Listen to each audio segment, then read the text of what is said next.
Assalamu alaikum students and welcome to the free online classes of economics. In the previous part of the lecture, we have studied the formal test to detect the heteroscedasticity, that either it is present in the model or not. So two models we have studied earlier, Goldfeld and Quant test, and the second is Park test. आज हम third test जो है Harvey Godfrey test इसको study करेंगे. That test is also similar to the part test. इसमें भी हम LM statistics जो हैं वो कैलकुलेट करेंगे और कुछ steps हैं जो हम follow करेंगे. So the first step is similar to the part test, that regress or estimate the required regression. ठीक है कि जो आपकी required regression है आप उसको estimate कर लें. For example, you have the required regression y is equal to beta naught plus beta 1 x1 plus so on plus beta k x k plus error term. So after estimating the equation, you will obtain errors and compute natural log of e square. ठीक है, that step is similar to the Park test. अब second जो step है, step 2, यहाँ पर थोड़ा difference आता है in the formation of auxiliary equation. In the Park test हमने जो एक्सैलरी इक्वेशन लिखी थी that was natural log of e square. ये हमारा डिपेंडेंट वेरिएबल था, जबकि हमने हर इंडिपेंडेंट वेरिएबल का, एक्सप्लेनेटरी वेरिएबल का नेचुरल लॉग लिया था. लेकिन हार्वे एंड गॉडफ्रे ये कहते हैं कि यहाँ पर हम जो है we use the natural log of e square as a dependent variable, whereas the explanatory variable remains same in the auxiliary equation.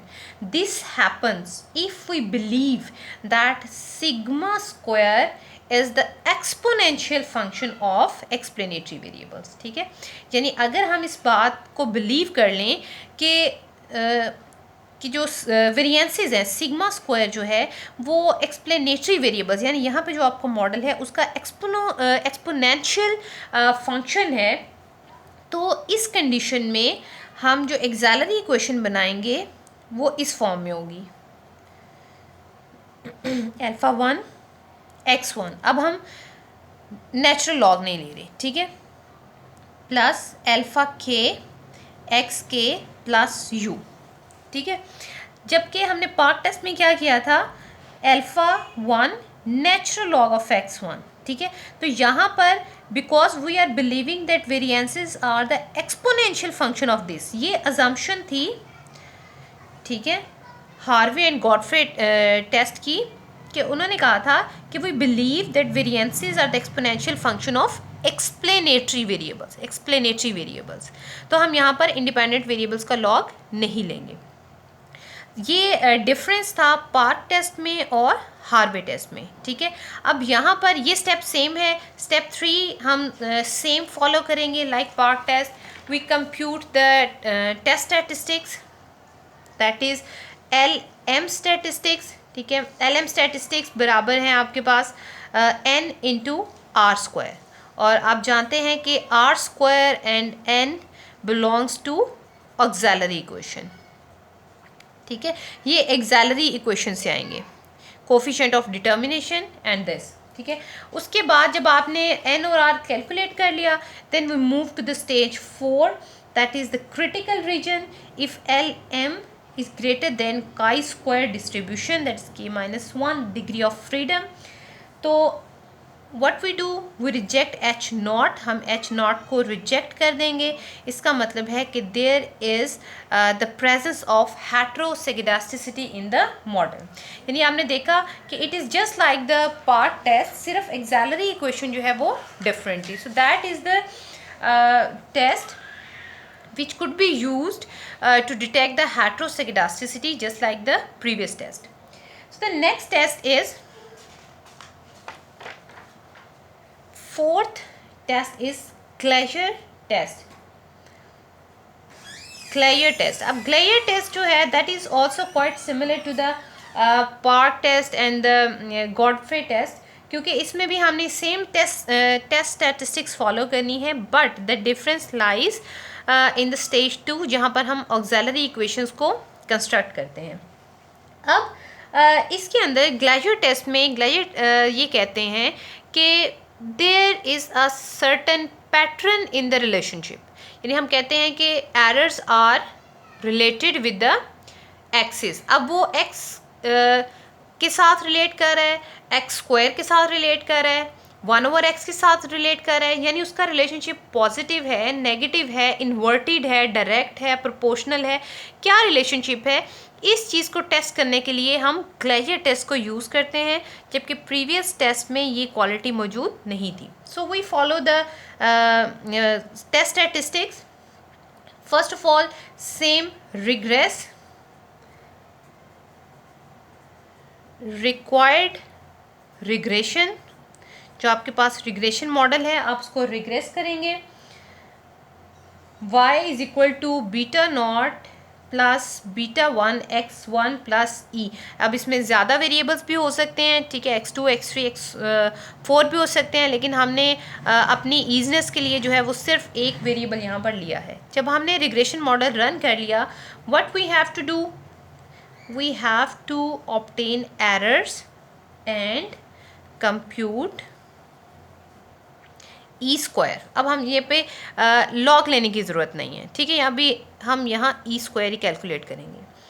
Then we move towards the step 2।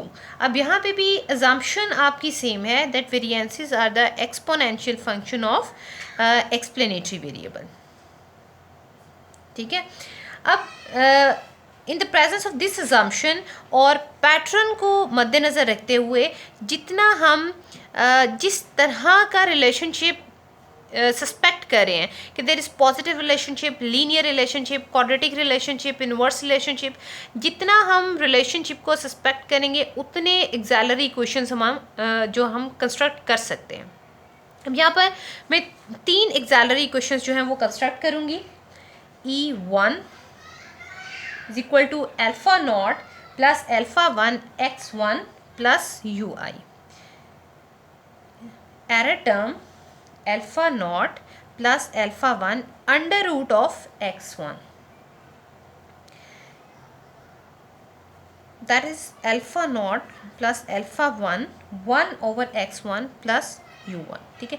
अब यहाँ पर मैंने 3 एक्सिलरी इक्वेशंस जो हैं वो कंस्ट्रक्ट कर ली, यानी मेरे ख्याल से एरर टर्म्स का रिलेशनशिप हो सकता है सिंपल x1 के साथ, यानी लीनियर डायरेक्ट रिलेशनशिप हो सकता है। एरर टर्म्स का relationship under root of x के साथ हो सकता है, या रेसिप्रोकल ऑफ x के साथ हो सकता है।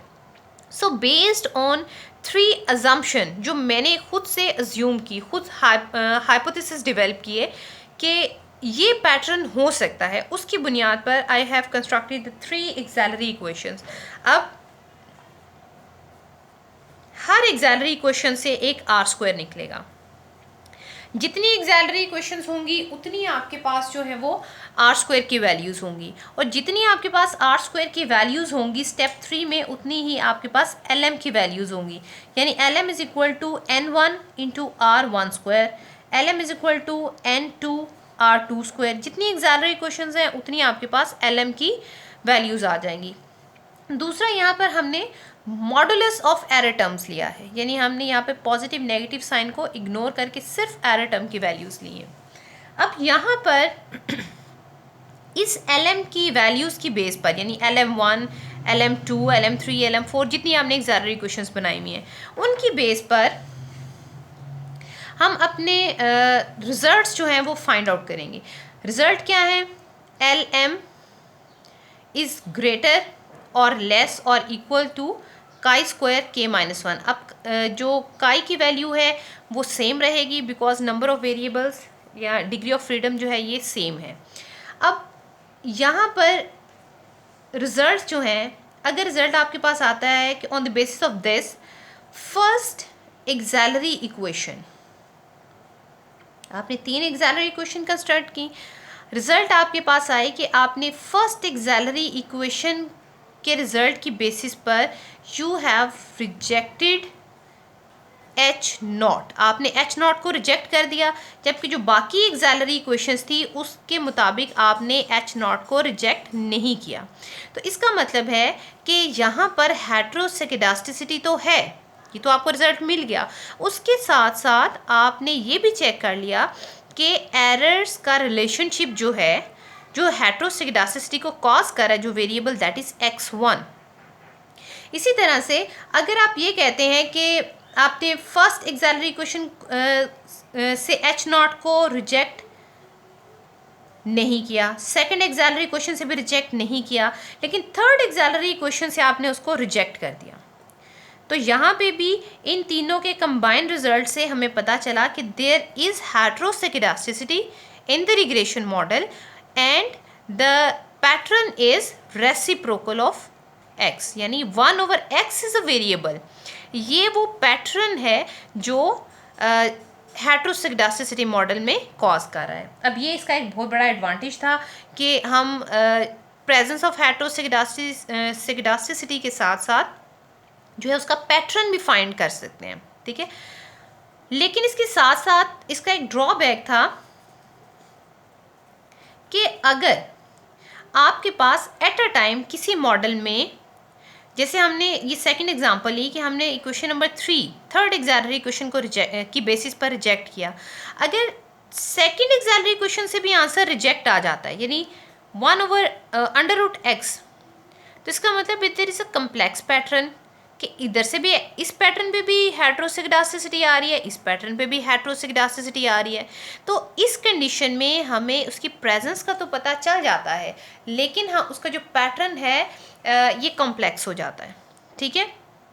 इसी तरह the results are based on our assumption, हमारी अजम्पशन पर रिजल्ट बेस कर रहे हैं, ठीक है। हमने 3 अजम्पशन ली कि ये 3 तरह के पैटर्न हो सकते हैं, ठीक है, और ऐसा हो कि तीनों के आंसर इस तरह से आ जाए कि आप एच नॉट को रिजेक्ट ही ना कर सकें, ठीक है।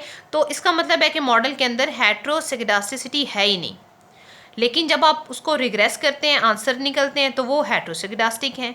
तो इट मे हैपन कि जो एक्सेलरी इक्वेशन आपने बनाई थी, जो रीज़न थी उसकी, जो पैटर्न था, वो आपने मॉडल के अंदर एक्सेलरी इक्वेशन बनाई नहीं, यानी अगर हो सकता है कि हेटेरोस्किडास्टिसिटी x² से आ रही हो, तो x² की तो एक्सेलरी इक्वेशन मैंने बनाई ही नहीं थी, ठीक है। So that is the drawback. ये 2 इसके ड्रॉबैक्स थे जिनकी वजह से जो है वो इस मेथड को इतना कॉमनली यूज़ नहीं किया जाता।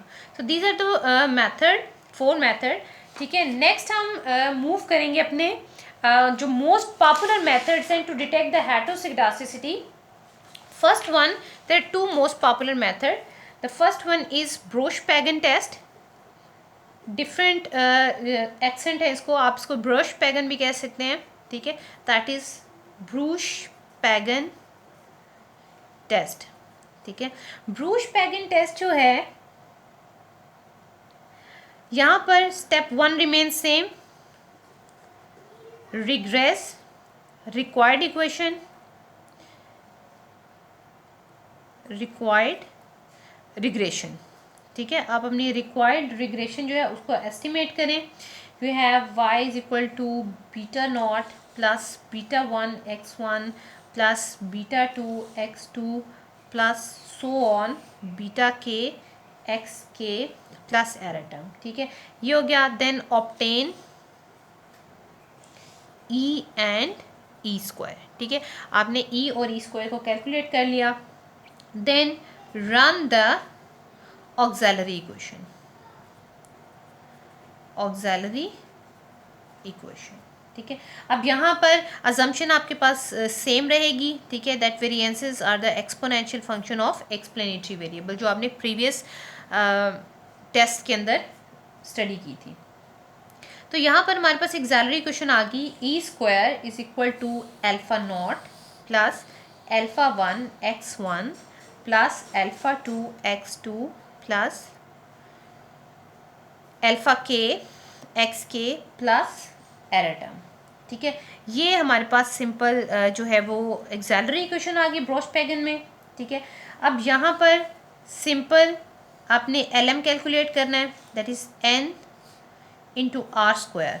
अब यहाँ पर ये है कि ब्रोश-पेगन ये कहते हैं कि आप LM स्टैटिस्टिक्स से भी इसकी कंक्लूजन निकाल सकते हैं। आप यहाँ पर F स्टैटिस्टिक्स को भी अप्लाई कर सकते हैं। F स्टैटिस्टिक्स अप्लाई होंगे ऑक्सिलरी इक्वेशन के ऊपर, ठीक है। आप जिस तरह से आप सिंपल रिग्रेशन मॉडल या क्लासिकल लीनियर रिग्रेशन को आप पढ़ते हैं और वहाँ पर आप मॉडल की बेस्ट फिट होने को जब चेक करते हैं, स्टैटिस्टिक्स अप्लाई करते हैं, तो जब आपने एफ स्टैटिस्टिक्स इस ऑक्सिलरी इक्वेशन पे लगाया और इसके रिजल्ट आ गए that the model is best fit, ठीक है, मॉडल बेस्ट फिट है, तो इसका मतलब है देयर इज़ हेट्रोसेकिडास्टिसिटी, ठीक है। अगर मॉडल बेस्ट फिट नहीं है तो इसका मतलब है हेट्रोसेकिडास्टिसिटी नहीं है।